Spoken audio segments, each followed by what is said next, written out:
we've lined up the top stars from Hollywood and from all over the world to entertain you on a giant screen with the few colorful motion pictures you've been hearing about and reading It's about. showtime, folks. Enjoy the show. We're delighted to have you with us. They're driving theater. You'll find something to please you to add to your evening's enjoyment. Is pleased to bring you our feature presentation.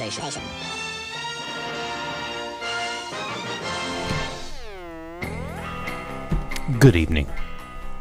Welcome. We're so glad you could make it.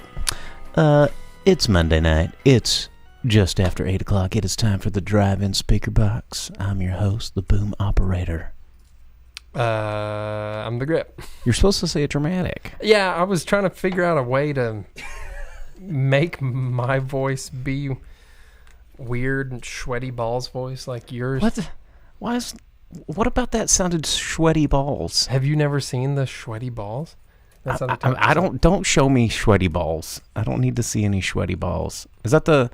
I mean, it sounds very familiar, but it's Alec Baldwin on SNL. Oh, the sweaty balls. Mm-hmm. Yeah. Okay. Well, because he talks slow like that, and he's like, "Yes, they're salty, delicious, sweaty balls." Well, no sweaty balls or sweaty balls tonight on the show. We are going to be talking about movies like we always do. Thanks for tuning in. We are going to be reviewing 2 movies that are currently in theaters that just came out. We're going to be talking about Midsommar, and we're also going to be talking about Spider-Man, the next one. Euro Vacation. National Spider Poons. European web shooter. Don't say Spider Poon. Yeah. Peter Tingle. Yeah. So a lot of dick jokes in the new Spider-Man. Referred to his own penis as a web. What was it? Shooter.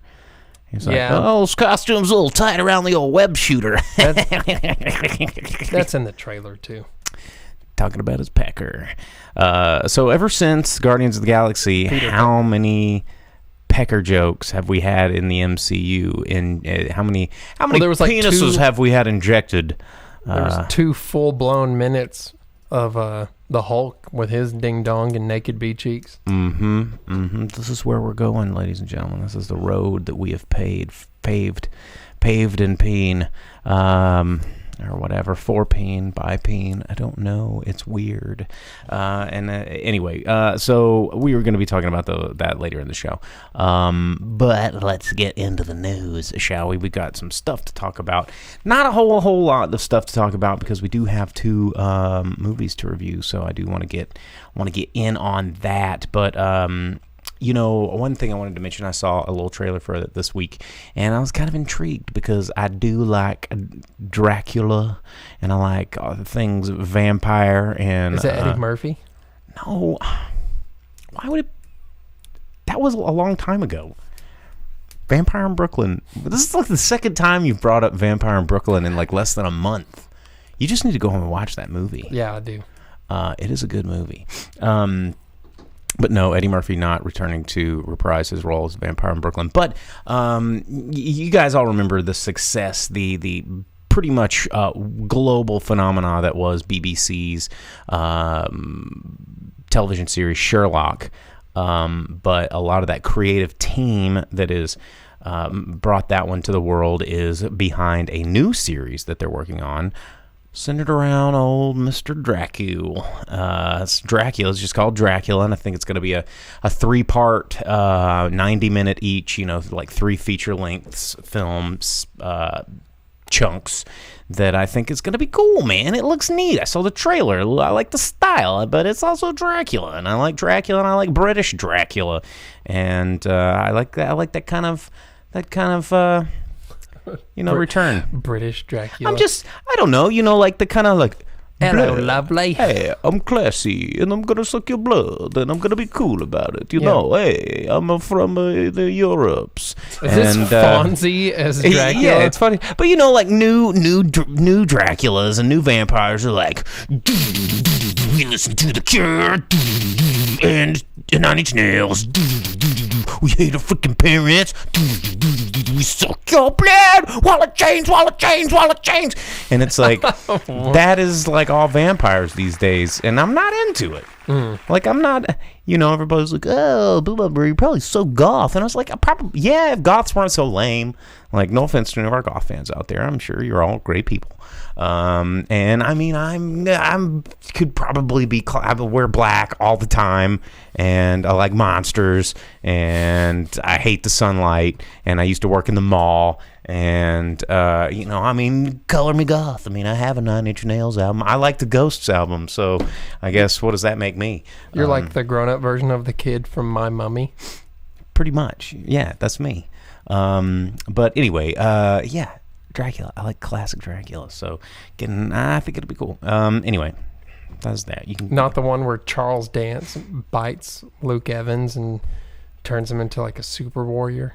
No, not that one. Not that one. That one wasn't very good. What? It wasn't as bad as it could have been. No, it definitely wasn't as bad as it could have been. Also coming out, I don't know. This is not really movie related, but it's movie related. And I'm kind of torn about this, you guys, because I don't like media that is created from knee-jerk trends on the internet, because it's throwaway media. When people create content purely to placate what's popular on the internet, they're just scrambling to get it out so fast that they scoot it under the rug. They don't care. It's like they know it's not going to be popular for more than the 15 seconds till people get bored with it. So all of this stuff that's being made because something's happening right now online, I kind of don't like it. But this, we got Cobra Kai from YouTube because of the whole internet meme thing going around. Like, well, what if Daniel LaRusso was the bad guy? Like, let's break this down. He was a big jerk. And so the internet had a lot of fun poking fun at this sort of, alternate perspective, which is kind of amazing that Americans latched on to a tale about someone else's perspective when we literally as a people can't see anything from anyone else's point of view but our own. Dude, but you know why? It's because Barney Stinson was like, check this out. Oh, that's right, because it was in another popular TV show from a celebrity telling us what to think and feel and purchase. But the Cobra Kai, they're doing a comic book, and it's going to retell the entire Karate Kid film through the eyes of Johnny Lawrence. Sick. It's going to show how Elizabeth Shue did him dirty and Daniel attacks him when he's minding his own business. I just kind of want to see the Elizabeth Shue doing a dirty part. That sounds pretty cool. Yeah. She's a high school kid in that movie, bro. She was like 29 when that movie. We're not talking real life. I'm talking real life. Well, I mean, when we watched it, we were all young. Yeah, dude. Well, when I watched Karate Kid for the first time, she was a grown ass woman, and and I was like, whoa. Yeah, she was in Playboy and Adventures in Babysitting. She was in Playboy? That was the whole point of the story in the movie. Oh shit! Was that everyone's like, oh, you're the girl from the centerfold? Man, you remember? I mean, I do now, but it wasn't something I was just sitting there thinking about. Like, but now I'm sitting here thinking about it. You're not constantly thinking about the plot and story and Adventures of Babysitting? Believe it or not, no. I'm unfortunately not. We have bigger fish to fry, like the plots of other dumb things. What else is worth mentioning? Yeah. Oh, the Mulan trailer. Did you get a chance to see that? I did, and they made sure to use the most Chinese English word ever. Which was? Auspicious. You ever read anything? You ever read anything translated from Chinese to English in any way? And it's auspiciously. Yeah, constantly. The word auspicious is used so much in Asian translations. Wonder why that is. It's used. I mean, it's like a... Because English speakers don't use that word very Nobody often. uses that word unless you're reading a book that was translated. It's but quite auspicious. It only shows her fighting, so we don't get. There's to no see. like Mushu or cricket or the evil Huns. Like it looks. How are they going to make them have gray skin and like black eyes and all that made them look so cool in the animated movie? I don't know. When they're going to be like normal looking But people. The thing about this movie, though, that kind of jars me a little bit is there has been probably 100 pretty awesome Hong Kong produced sword and ass-kicking movies with female leads that are exactly like this now. It's like, I mean, Mulan was cool because it was animated, and then there was some comedy with Mushu and cricket, and it was fun, and there was musicals. You know, if I just wanted to watch, sort of a classic, HK sword and, heroism tale, there's a crap load of them out there, and they're all pretty awesome. This just the trailer doesn't look bad, but it looks like a lot of movies I've already seen. Everyone's hair looks really fake and bad in the trailer. That's true. And her dad is being played by the guy from Rush Hour. So as soon as I saw that it was like the delegate guy from Rush Hour that Jackie Chan has to protect, Mulan just became Su Yun instantly. Like right away. She's gonna get into a low riding, like horse drawn hot pink chariot and just be like, we need more chariots and more swords. And it's gonna be like I'm talking from the new Fast and the Furious movie. They're like, we need more guns and more cars. And that's how they're gonna take down the Huns with like that would be the sick. Rock. Is the Rock in the new Mulan? What? No. Are you sure? He's like the Hun guy. Hey, we haven't seen him yet. No. It could be. It could be. We don't know. But I don't know. I mean, the trailer looks okay. Mulan's a fantastic movie. I don't know how they're going to inject all the song pieces and Mushu. How are they going to do Mushu? Like Mushu. They'll probably just cut him out. But he pretty much saves the day.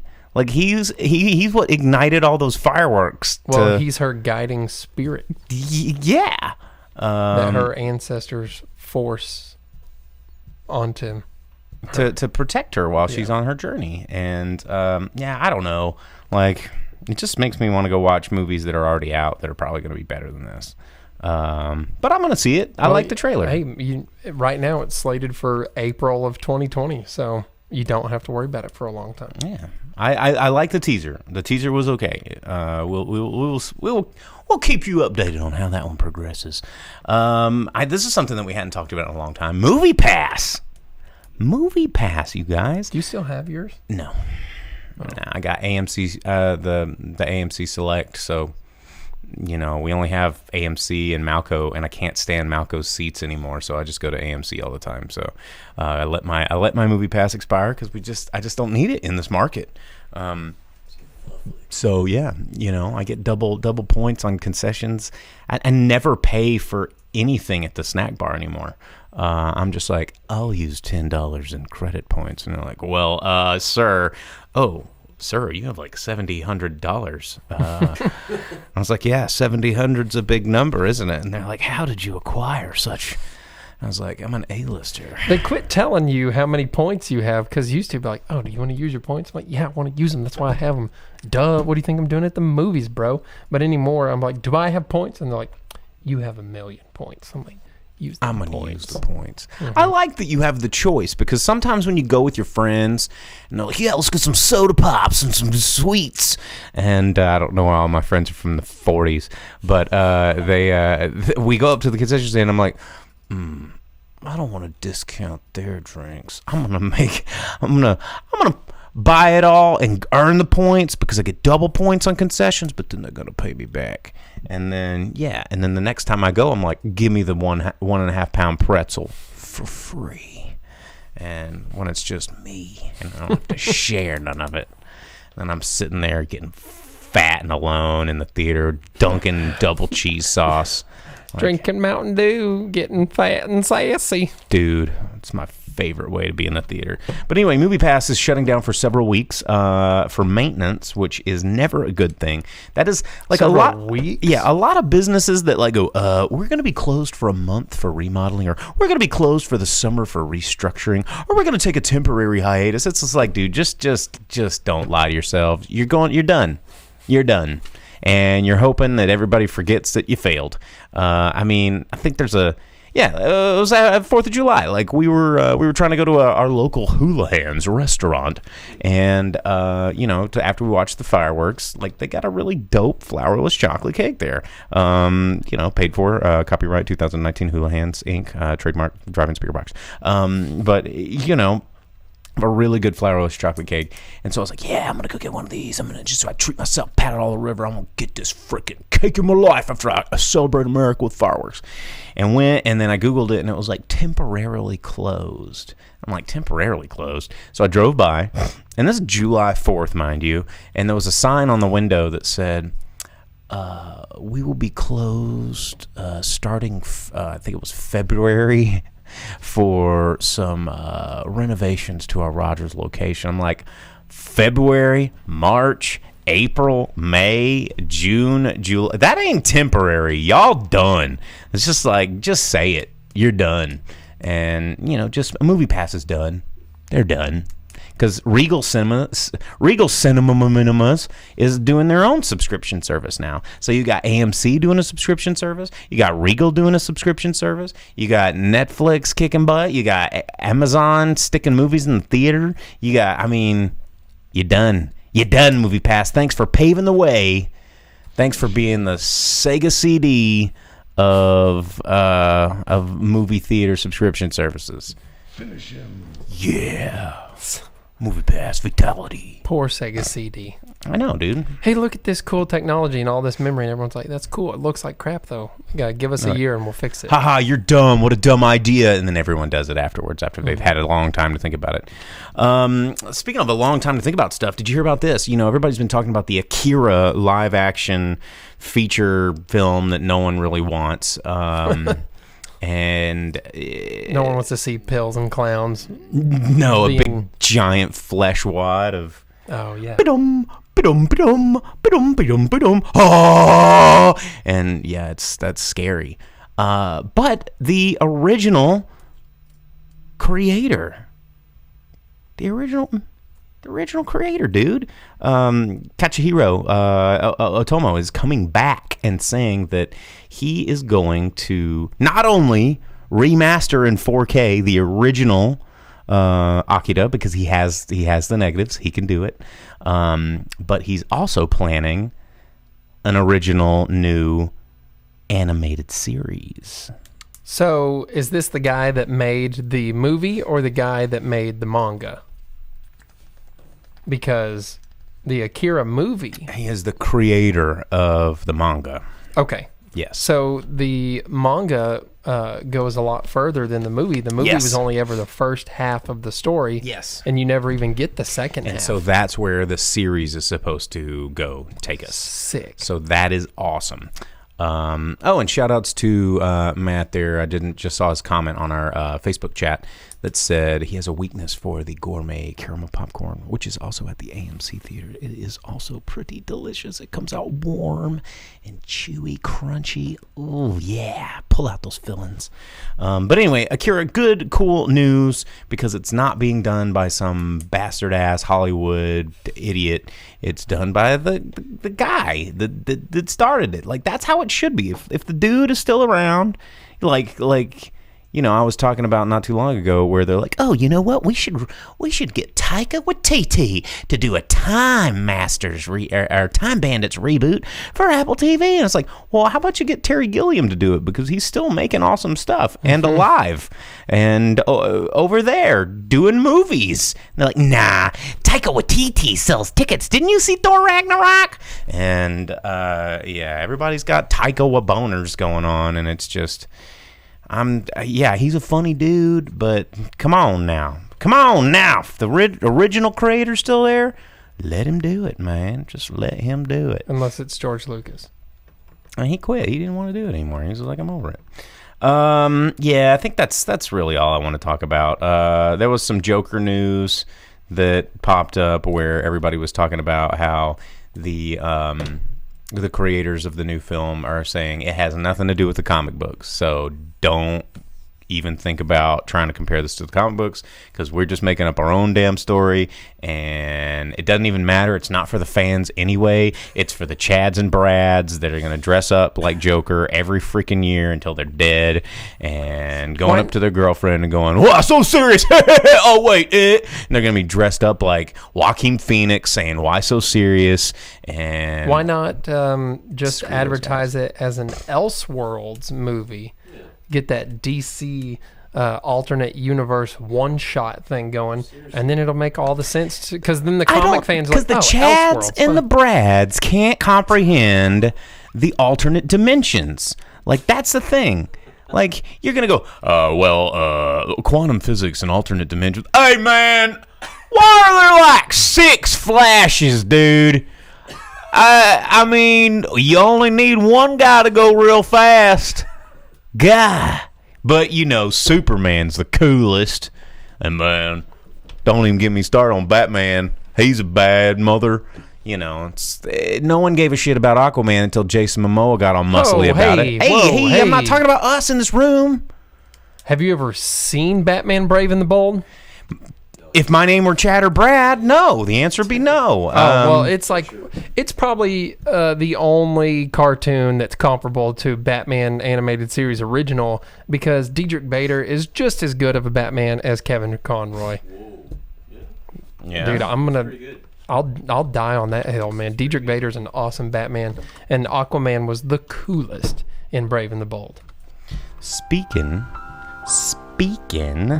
of Kevin Conroy, there is the is it the Tulsa Comic Con? Little Rock. Is it Little Rock Comic Con? Yeah, Little Rock. Little Rock, yeah. Kevin Conroy is going to be there. Dude, there is a Comic Con coming up in Little Rock. Kevin Conroy, Sean Astin, a bunch of people. Yeah, comics and movies and Star Trek and. Let me find this list, because it is epic. What is the Arkansas Comic Con 2019? The guest list. Yeah, it is coming up. Where's their website here? Man, they've got so much stuff. It is nuts. Oh man, let me see if they've got a website. They posted something. Guest spotlight. Mick Foley. You know Mick Foley. He's a wrestle guy. Mm-hmm. He's a wrestle guy. He's one of them wrestle guys you're always talking about. Kevin Sorbo is going to be there. Tasha Yar is going to be there. Booty Traps. That's what I said. Yeah. You got Poison Ivy. Dang. Got the Hardcore Legend. Sean Astin. You have the guy that put the secret pockets into the Dude Where's My Car guys. Track jackets. I mean, this is a lot. That's a stacked, dude. Dude, the A-Team van.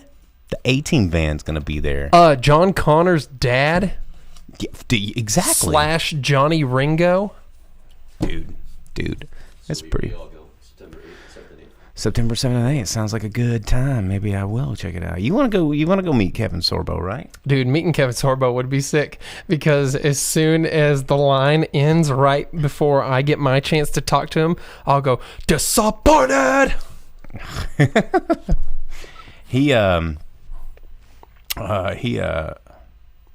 What else was he in? Or I could Kevin Sorbo? Dude, he was Kull the Conqueror, bro. Yeah, he was. I mean, other than he fought evil. Other than Hercules. Kull the Conqueror. Yeah, seems like there was something else, though. It doesn't matter. The Red Ranger's going to be there, too. Or no, the Green Ranger's going to be there. Jason David Frank is everywhere. He's never not at a Comic-Con. He's at like 5 places at once. It's because he knows how to make that money. He's never not there. Well, dude, but Kevin Sorbo will be sick. Well, that's coming up in September, so that's right here in our Arkansas state. We can ask him about fighting Darth Maul. What's the dude's name that plays Darth Maul / Toad in X-Men? Darth Maul.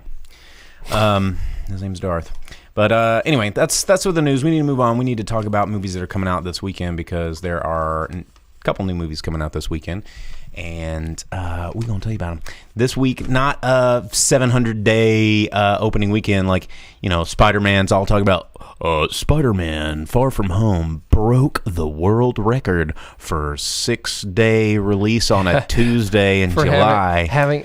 It opened Monday night. Yeah. It broke a record you're making up records for it to break. I hate that crap.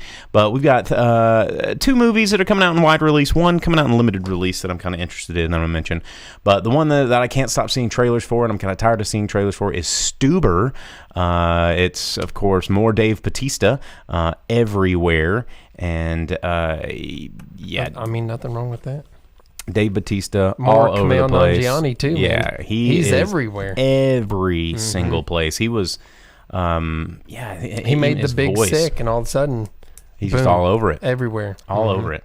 So you've probably seen the trailers. Looks really funny. It's coming out this weekend. Also from Alexandra Aja and also producer. I can't even imagine how this movie got made, but Sam Raimi is helping produce, and I do really like Alexandra Aja, but this just does not instill any sort of excitement in me. Crawl, you may have seen this trailer. It's about this girl getting trapped in her house in a tropical storm, and alligators or something, crocodiles, or I think it's alligators. And crocodilians of sorts. Yeah, and they're all snapping at her beak cheeks, trying to get up on her meats. You know what? Okay, well, that's a weird way to do that. But you know what doesn't make any sense in the trailers for that movie is it shows her being dragged and or eaten 2 or 3 times. Yeah, where's her feet? Well, how do you get eaten more than once is what I'm trying to figure out. Or like, how does she keep growing feet back? How not good at eating people are these alligators? Alligators. Pretty bad at it, I would say. Like, an alligator, if it's got its hand or mouth, if it's got its teeth on your feet, you gone. Yeah. Like, at least your feet's gone. We're talking like animals that eat animals a lot bigger than you. Yeah, it's and their they're having job. Trouble with like a 100-pound woman. Yeah, I don't know. But those 2 movies are coming out nationwide. But there is a movie that I'm kind of looking forward to, even though it does have Jesse Eisenberg in it. It's from director Riley Stearns. It's called The Art of Self-Defense, a dark comedy. Imogen Poots is in this as well, and I not only love to say her name out loud and chuckle like a 3rd grader, but she's also really great. Let's see. It doesn't look bad. Logan over on YouTube says, I've seen enough of the trailer with the song I'm Going Hunting. Anybody know the one? Yeah, it's the new Terminator, Dark Fate. But that's not coming out this weekend. But The Art of Self-Defense does look pretty interesting. It kind of looks like a really darker Foot Fist way, which I'm okay with. And as old Johnny Dalton on YouTube says, nothing will ever outdo Lake Placid Samuel L. Jackson getting eaten scene. Lake Placid. You mean Deep? That was Deep Blue Sea. Yeah, Deep Blue Sea. It was the dude from Independence Day that was in Lake Placid. And the thing about Lake Placid that pissed me off is like they spent the entire movie trying to kill the one alligator, like the one giant one. They're like, oh my God, how are we going to do this? They plot and they plan, and they mess up and they fail and they can't get it. And it kills all these people, and then blah blah blah, and then at the very last second they're like, oh man, here it is, this is the last ditch effort we have to kill this alligator, and here's the plan, and they kill the alligator and its head dies, and they're all like, we did it, we freaking did it, we killed the alligator this whole movie, we finally did it, yay. And then another one comes out and they go, oh my God, there's 2, and then someone turns around with a gun and shoots it and it dies, and I'm like, well, why didn't y'all just shoot the first one with a gun? Like, you have 2 alligators of equal deadliness and size, and it takes you one, like, weeks and months and many, many deaths to kill. And then I'm like, oh, yeah, another one. We'll shoot it with a gun. And it dies. I hated that part. They didn't, before the second one, they didn't know that Betty White was feeding them, and they were in New York, bro. There's not supposed to be alligators. Was that Lake Placid 2? What? Where they're in New York? No, that's where Lake Placid is. Oh, I thought you meant like New York City. New York State. Okay, yeah. Upstate, yeah, of course. I thought you were like, Lake Placid alligators take Manhattan. And Also, dude from Independence Day? Bro, it's Bill Pullman, dog. I mean, yeah, I know, but He was the president. he's my president. He's my president. Anyway, that's what's coming out in theaters this weekend. If we do get Art of Self-Defense, that's probably the one I'm going to go see. Might check out Stuber. Yeah, I'll probably be watching Stuber. Not a huge, big fan of comedies, but we'll figure it out. All right, well, there we go. That is what's coming out in theaters this week. Let's talk about R.I.P. Let's talk about R.I.P. Oh yeah, not Bill Paxton. On our Facebook or YouTube, that was YouTube comment. If you guys want to join in on this, a little shameless self promotion. If you want to join in on this chatting like everybody's doing, you got multiple ways of doing it. You can do it over on our Facebook Live page, facebook.com/The Drive-In Speakerbox, or you can do the same thing at YouTube, just youtube.com/The Drive-In Speakerbox. You can tune in, you can see us live, you can look at all, you can try and pick out all of our fun little bric-a-brac in the background. You can comment with all of our friends here in the chat, and share your opinions, ask us questions, tell us we're stupid, tell us we're amazing. Whatever it is you want to do. It's not like we're going to listen to you. No, we love hearing from you. We absolutely love the fans. We hate the fans. We love you, fans. No, we don't. Yes, we do. Gosh, why, Grip? Why are you so negative all the time? You just, it's all you. Oh, me? Yeah, why you always got to be such downer? No way, dude. I fully encourage everyone to comment and like and share and subscribe and do all the things that'll make us popular online boys. Yeah, I mean, we put all of this effort into building a new studio for you guys, and we do it for you guys because we're not making any money off this quite yet. So it's year number 14, so maybe 15's gonna make some cash. So boom, we'll see. Anyway, let's talk about movies. You got a coin or something? You want to flip what we want to talk about? Well, I don't. Yeah. Logan said, just visiting from Spotify this week. You can also listen to the podcast-only version of this on your favorite MP3 aggregator. And Logan likes Spotify, so you can get it out there. All right, well... why don't you do the one that you watched? And then we'll both talk about... All right, so let's talk about Midsommar. I went and saw this movie this weekend. I saw two movies. We saw Spider-Man, saw Midsommar. But I saw Midsommar. It's 2 hour and 27-minute horror drama. It's a big, long one. And it's as long as Spider-Man. It's from director Ari Aster.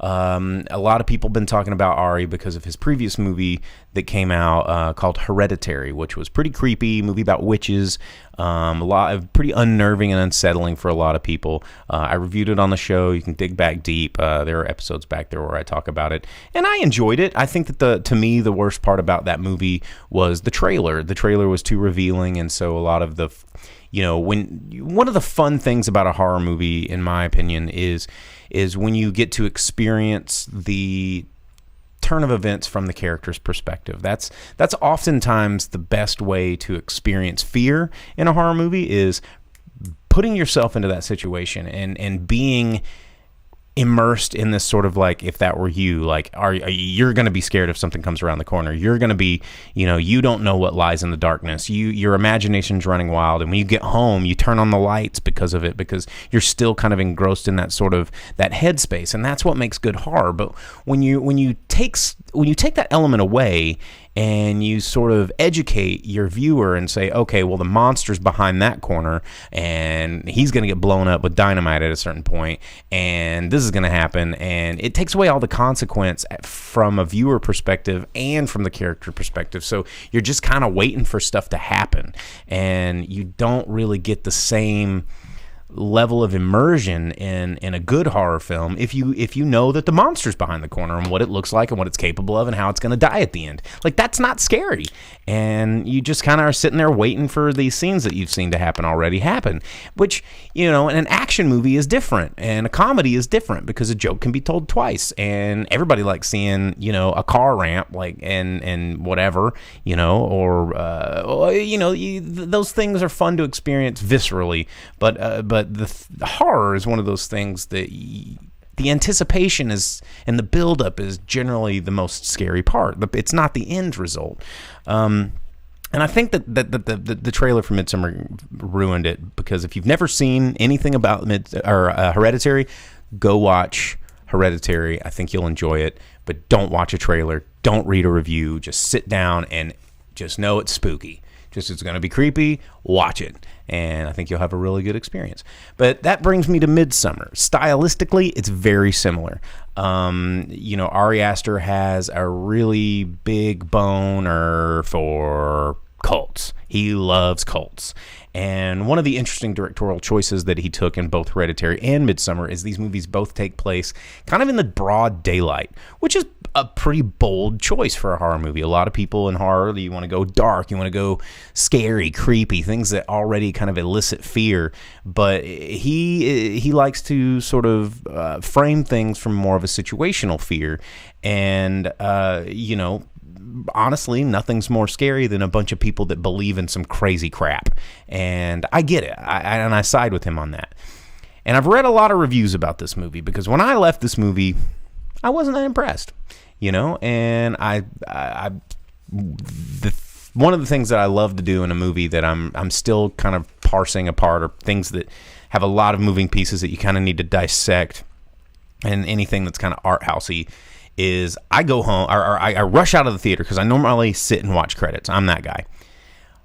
But in this movie, I ran and stood by the door, like right outside the door, just kind of leaned up against the wall, and I listened to every person come out of that theater, because you hear a lot of knee-jerk reaction. People like, man, I felt like I got 6 hours of my life taken away, and I was like, yeah, it did feel really long. So I was like, I don't think I liked that. I'm not sure, and like a lot of people just not really happy with what they saw.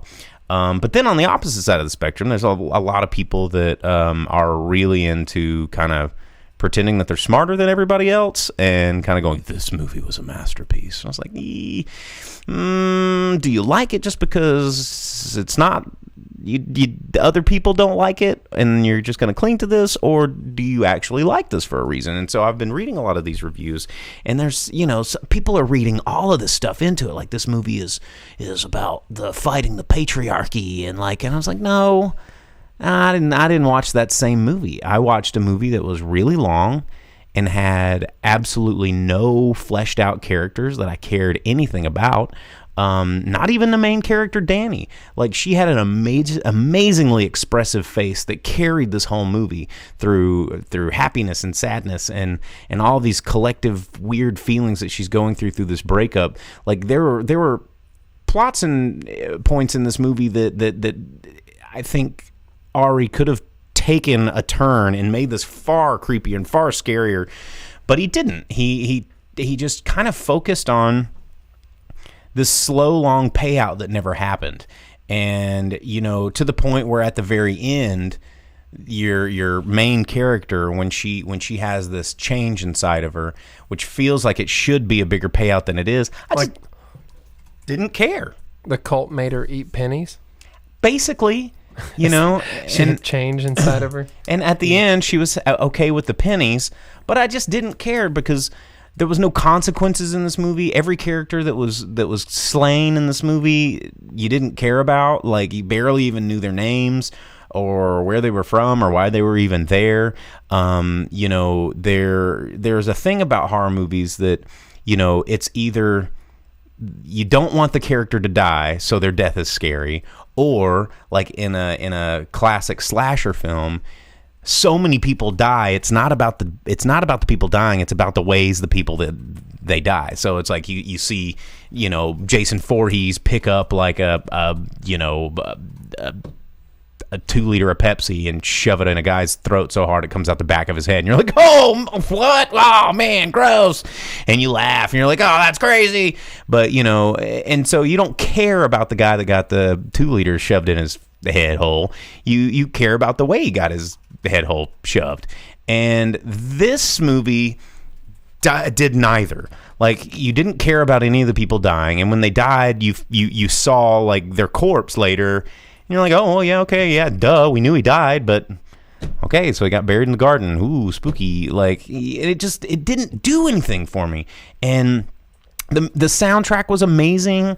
The tonality was great. It set up to be really spooky, but it just didn't deliver. Like, the cult wasn't doing anything really. It just seemed like an anthropological trip down, like, well, these guys are pretty weird, and that happened. Some people died, and everybody's trying to make this thing into this big artsy message about fighting caste systems and gender inequality and patriarchy, and it's not at all. If anything, the patriarchy won in this movie, you guys, because they're gonna sacrifice her. And also the numbers didn't work. If you want to get weird about it, like this festival that happens every 90 years, once every 90 years, let's do a little quick maths.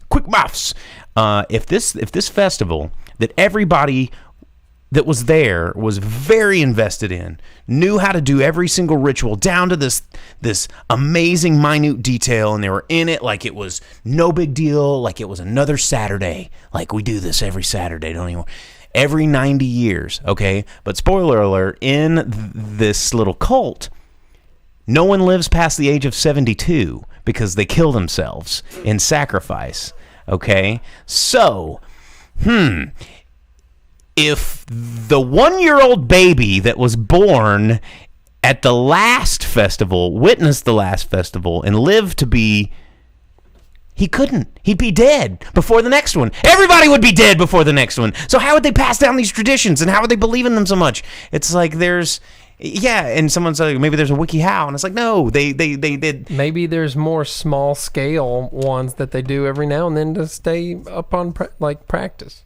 Well, maybe that's just like the championship game. Maybe that's the World Cup of like murder, and they just every now and then they're like, I think it's about time we had a smaller version. Well, it's one of those things that traditions. Because if you want to get really anthropological and weird about it, traditions are passed down in various ways, most commonly orally and through practice. Like those are the two ways traditions are always passed down. If you want to go and like go, well, what about books? And it's like, well, look at how that got us this far. Like nothing is the same, 1,000 years later than the other book that we all follow the traditions from. But they're passed down through generations to generations through stories and practice, and every year, like Christmas and Thanksgiving and all of this kind of stuff. But even then, it deviates from the norm and gets all out of whack. And I'm sure that maybe that's what's happened here, because there's another storyline where they inbreed the person who writes the religious text, and he gets more and more and more handicapped and crazy. But maybe that's the scariest part of this movie, is all these people are listening to the written word of an inbred crazy inbred psychopath person and letting them dictate the religion. This movie was. And I'm a guy that watches a lot of artsy movies, and I feel like this guy's falling into the line of Lars von Trier, who a lot of people like Lars von Trier. They think Lars von Trier is a cool dude, and he's like, oh, such an auteur. And it's like, no, that dude is an art butthole. Like, he does art for art's sake, and when you're making art to be an artist and not making art to have a message, then that's dumb. Everybody thought Melancholia was so good. No, it's art porn is what it is. It's pretty, but it's just stupid. Art porn doesn't make any sense. Well, Nymphomaniac was art porn, and he did that too. The word pornography means without art. Mm-hmm. So art porn doesn't make any sense. Exactly, and neither did Midsommar. Also, y'all just learned something. Mm-hmm. So anyway, Midsommar, it's not very scary. It's very, very long. It's an interesting movie, and I think that it could have made a lot of better changes to actually make it creepy. There's some unsettling things in it, and I think they tried to lean too far into the comedy element, which got it off rails to the point where a lot of the Chads and Brads that were in my audience with me were laughing at parts that were really inappropriate, like in the scheme of things. And plus, one of the main guys, I couldn't take him very seriously. His name's Jack Rayner, and he looks like a really B-budget Seth Rogen. and I just can't not think about Seth Rogen when I'm seeing this guy's face. And yeah, here, can we pull up? Is there? I'm sure somebody else has done it. It says Jack Reynor, Reynor, looks like Seth Rogen. See if it'll pull up a side by side of these two people. Let's pull it up on the. Just wait for it. Don't give me those ums. Yeah, can we, like skinny Seth Rogen.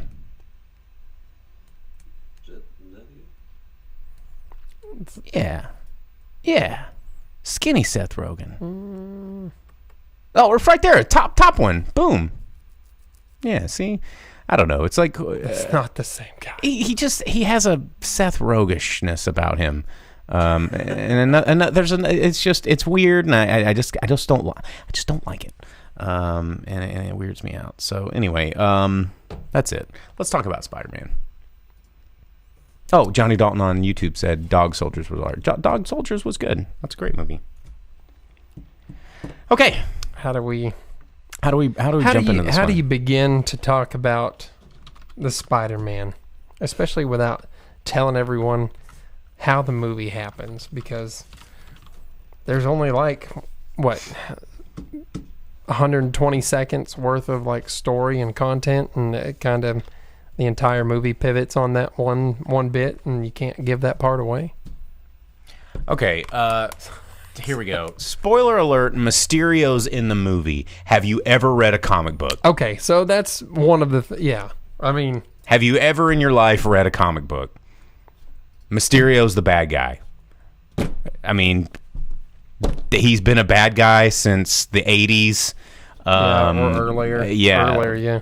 He's one of the most famous Spider-Man bad. Just like happens to be every single plot point of every Spider-Man movie that's ever been made. It's like, oh, here's my friend that we do friend things with, and with science and friendship. And then, oh, you turned into a giant lizard and you're trying to eat my friends. Oh, you turned into a goblin and you're rich and you're trying to eat my friends. Oh, you turned into a big vulture and you're stealing the trash and you're my girlfriend's dad and you're trying to be my friend. Oh, you turned into a big sand guy and you're dating my mom. Oh, like every one of those. That is every single live-action Spider-Man movie, isn't it? Yes. He's like homies with the villain. Homies He's with like, the villain. "What? You're evil now?"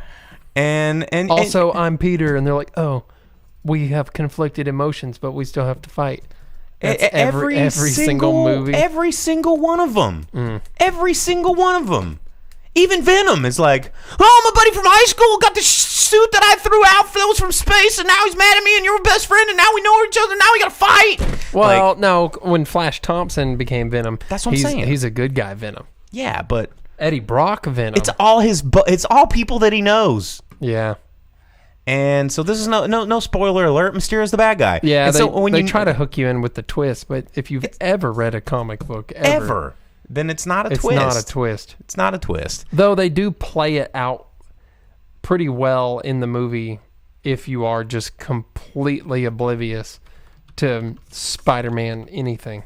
That's true. I mean, which these movies are actually more and more geared towards people that have never even tried to pick up a Wikipedia article about a character or read a comic. I did take a friend with me, and she asked me who Aunt May was supposed to be in relationship to Spider-Man.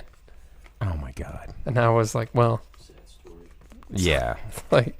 That's a story that the Marvel Cinematic Universe doesn't want to touch. Oh, yeah, murders and... Yeah, infinite sadness and family tragedy, and like, but his parents were spies. They're just like, hey, you know what's awesome? Learning that you got your powers in high school. Like that's the MCU now, man. Well, so if you are completely in the dark about anything Spider-Man, they do attempt to hit you with the twist that Mysterio is the bad guy in it. Right. Yeah. There's the attempt there. Though... And the one thing I will say about this movie is rarely do stingers at the end of the credits have any bearings on the film, but the stinger to this movie made the film make a whole lot more sense. So, for the first time ever, I'm like, well, now I got to see the next one. Right. But it wasn't because this movie was so awesome that I'm like, oh, dude, I gotta watch the next one. So we were talking about this. We're not a big Avengers fans. We didn't really like. We didn't think Black Panther was all that great. We didn't think Captain Marvel was all that great. We both like Ant-Man pretty well. I wanted to not like it, but the first one was pretty good. difficult to not like. And so Spider-Man kind of falls congruent into that. Like it's not bad. We don't dislike it, but it's just I don't know. It just feels so Marvel just cramming more and for more sake. Yeah. And, and it's really not doing anything new. I mean, the one thing that it did that was kind of interesting, going back to the Mysterio kick, is Mysterio's, if you know anything about Mysterio, he's actually a stupid character. What? No, Mysterio's my favorite Spider-Man villain. He's a retired stuntman that's a crappy actor that lost his career and goes, well, I know how to use special effects to rob banks. And, it's like, how do you make that into something like an Avengers level threat? And I hated that they say that so many times. And so I thought it was kind of interesting how they tied that in, and I thought they did a good job with it. Like, and then making him more of a production team instead of like a film crew, and I thought that was kind of cool. Sure, there were good parts and bad parts about the movie. I like that they open up with an explanation of the blip when everyone was snapped back into existence, and they kind of explained it. And we were talking about that. We're like, how are they gonna talk about it? I like that they kind of normalized it, like it was like a normal thing, but then they kind of made it where it was too normal, where no one's really too far affected by that's also the fact that they were all gone for 5 years. That's my complaint. Isn't it weird? Yeah, crazy. All right, back to daily life. Yeah, nuts. Let's get a taco. That's kind of my complaint with. I'm churning through season 3 of Stranger Things right now, but unlike apparently everyone else on the planet Earth, I've got things that I have to do every day, and I wasn't able to watch all 8 hours of it in one night, like all these other people. So I'm kind of churning through it. But the one big complaint that I have is like it's 6 months after aliens from another dimension killed half the people in the town, and a laboratory blew up, and everybody knew about it, and it was this giant, crazy interdimensional cover-up. And then they're like, "Hey, let's go to the mall. Weird stuff's happening." And they're like, "No, weird stuff doesn't happen. You're crazy.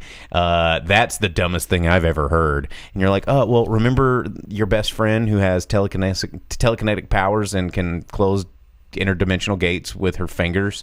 You remember that?" "Yeah, but poisonous rats? You're nuts." And it's like, come on, guys. Like, exist in the world that you created. Like, people aren't just going to forget a few months later that this crazy thing happened. Just like in Spider-Man. Like, if everyone disappears for 5 years and they come back, well, all right, business as usual. Well, and to that point, you get your jobs back. The Mysterio thing, I like how they... he was like, "Oh, and that stupid backstory that we fed the entire world, they ate it. It was so dumb, but they believed it because the world is insane right now." And I was like, "Okay, well, I like how they did that." But then there were like his actual backstory is just played out and used, and it's the same dumb Iron Man plot from every Iron Man movie. Because they're, like I said years ago, they're trying to position Spider-Man to be the leader of the Avengers, like they wanted at the beginning. But only Iron Man should have to fight disgruntled corporate employees, not every superhero ever. That's true. And making every villain a disgruntled employee of somewhere is stupid. It's parallel to real life. Yeah, but you can't do it with every character. No, you can't. The Vulture. Oh, guess what he was in the last movie? Spider-Man's friend / disgruntled employee. Yeah. It's going to be all of them, man. Yep. Doc Ock is probably going to come back as a disgruntled scientist. That's how they did him in the video game. Mm-hmm. In the PS4 video game, which is excellent. If you want anything that's actually good Spider-Man, play that PS4 Spider-Man game. It's pretty sick. You know what I will say that my favorite part of this movie was, that gives me hope to what I was talking about the other day, saying like, wouldn't it be cool if they brought in Tobey Maguire to be kind of like an old disgruntled interdimensional Spider-Man? Oh, don't say it though. Well, I don't think anybody's gonna know. Well, they will if you tell them. I'm saying don't tell them, because it was awesome. It was awesome, but I don't think anyone's gonna realize why it's awesome. There was talk of it when Okay, spoiler alert. No, don't. Yes. No, don't, because that was like the one thing where you were like, oh, yeah. No, not the appearance of him. I'm not going to say what he said. No, dude, I mean... But, I mean, he's a famous character. So, okay, let me just say this. A character from a previous Spider-Man film reprised the role of the same character. Okay, well, you That's blew it. cool. No, I didn't. How did I blow it? Blew it. Did I blow it? Yeah, he doesn't know what I'm talking about. He's over there. Topher Grace comes back. No, it's just, well, they literally pulled a character that's in the Spider-Man universe, and they put him in this movie, but instead of recasting him, they used the same actor from a previous film that was not an MCU movie. And that's cool, because that was the perfect casting. Like, the casting could not have gotten any better. I'm sorry, everybody. It's not a spoiler alert. Dude, it is. Why are you defending this movie? There were parts of it that were okay. Like, there were little Easter eggs where, like, Mysterio said that that Earth that they were on was 616, which in the Marvel Comics, 616 is like the regular universe Marvel Earth. You know, stuff like that's kind of fun. Why did you have to spoil that? The way that they showed Mysterio's powers working and Spider-Man being trapped in the illusions was pretty cool. There were parts of it that were okay, man, you know, but there was a lot of it that wasn't. Oh, like Johnny Dalton over on YouTube comments, he says they should treat these films like the James Bond films and keep the supporting cast through film, even if they change the Bond. And I think they should. I mean, that would be okay. You know what, though? What really bothered me about this is just like how cavalier and carefree Peter Parker is with his identity and anything about his personal life throughout the entire movie. Well, yeah, because I mean that's one of the big cruxes of Spider-Man as a character that's you know, every good superhero has a tragedy that they carry. And Spider-Man's is he's young and he hasn't really lived a full life and he wants to, but every time he tries, those people get destroyed. And yeah, because in the comics, during the real Civil War, not your stupid 10-person battle royale, dumb 5-minute fight scene from a single movie, but like the real Civil War in Marvel Comics, Spider-Man joined Tony Stark. That's where he got his Iron Man spider outfit, and he took his mask off and said that he was Peter Parker on live TV, and then immediately Aunt May was snipered to death by Kingpin. Exactly. Spoiler alert in the comics. But in this movie, he doesn't even care who knows. And he sits around in bars with his mask off, around 50 people. And yeah, and he's just like, hey, man, I'm Peter Parker. So, yeah, I mean, it wasn't bad. It was fun. It was web slinging. You got to see more Spider-Man leaping around. Yeah, the CG got to be a bit much and was tough to believe in a lot of parts, but when you were in the Mysterio world, that was actually kind of cool. You know what kind of bothered me? And also MJ kind of bothered me. Did she get dumber and more awkward in this movie? Because like in the last one, she seemed kind of awesome. Like, yo, she's like this badass, like takes no shit kind of chick. She talked more in this movie. And in this one, she's like, bleep, bloop, blop. Do you know what's purple? Giraffe tongues. And then like ran away. Like she's super weird. And in the last one, I was like, wait, this is not the same character. But I don't know. They gave her more speaking lines. But they were all really awkward speaking lines. Like, that was the whole thing. It was trying to show that Peter thinks she's cute because she's weird. She got too weird, man. Because she was like cool, but a little weird, and now she's like full on, like on the spectrum weird. In this one, wow, I don't know if you can say that. What? Why?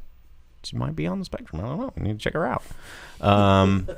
But anyway, Spider-Man into the more of verse, like sequel verse, MCU verse.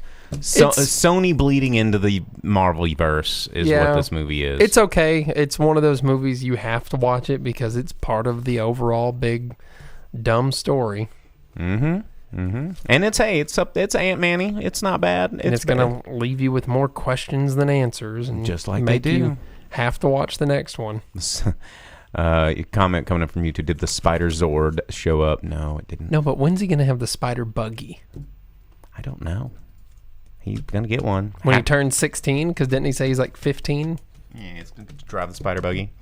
But anyway, yeah, that's it. That's Spider-Man. Let's move on to the box office because we are at our hour mark. We need to wrap it up, and I am sweating so hard.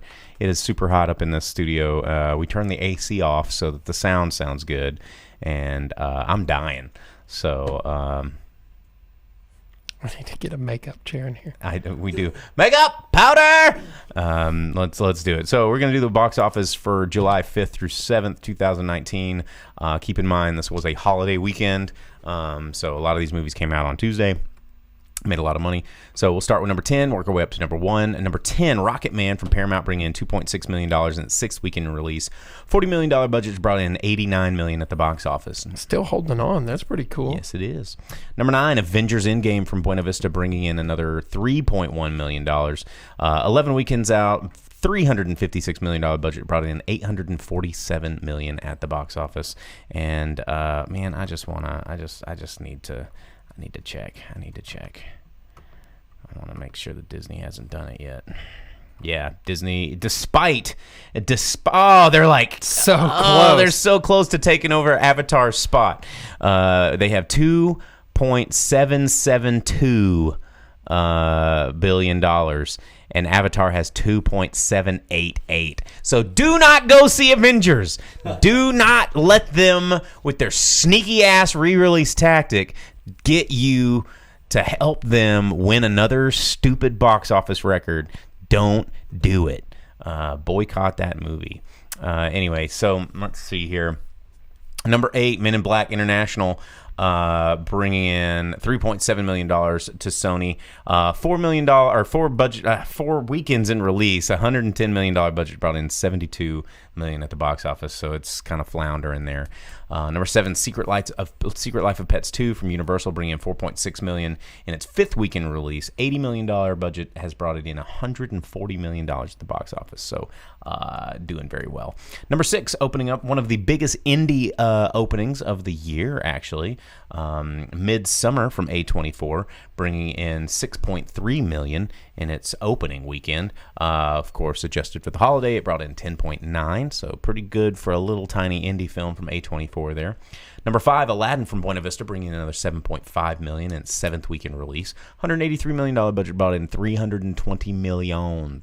That's a lot of millions. God dang, that's a lot of millions. Number 4, Annabelle Comes Home from Warner Brothers, bringing in $9.4 million in its second weekend release. Another almost $50 million at the box office for just this more doll killing movie. That's sad because Child's Play just got knocked down to the bottom of the barrel. Number 3, Yesterday from Universal, bringing in $10 million yesterday. Second weekend release, $26 million budget brought in $36 million. And if you want to hear our review, you can check it out on last week's podcast. The Grip talks about it on that episode.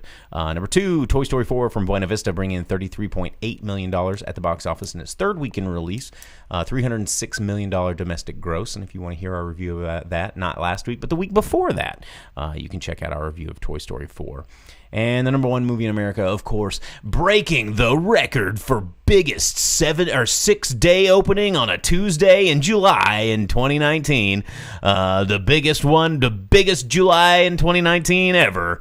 Spider-Man Far From Home from Sony, bringing in $92.5 million in its opening weekend, but that adjusted for the holiday, it's $185 million total this week, up against its $160 million budget. So it did it. It made it. And I think its worldwide numbers are even bigger. Made $392 million overseas, bringing it up to the $500 million mark in one weekend. So it's a lot of cash money. Yeah. Yep. I'm surprised that its budget was only 160. I know. But I guess they didn't have to pay for as many cameos. Actors. Yeah. And so much of it was green screen. I was looking at the credits, because we had to sit there and watch the plates, for the stingers, and a lot of the second unit crews were all plate units, which means they just go and they shoot landscapes. And they go, oh, well, here's some flyovers of Italy. Here's this place. Here's this place. And then we go to a sound studio and do the rest. Yeah, a lot of it was filmed in Quebec. Quebecois is a tax credits. Yep. Yeah. A juicy tax returns. That's one thing about sticking around during the credits at a Marvel movie. If you actually look at the credits, it's kind of fun to see those things, where the movie is actually filmed and compared to where it takes place and stuff like that. So Yep. Well, all right. Well, that's our show. We are out of here. I'm going to turn on the air conditioning and not melt.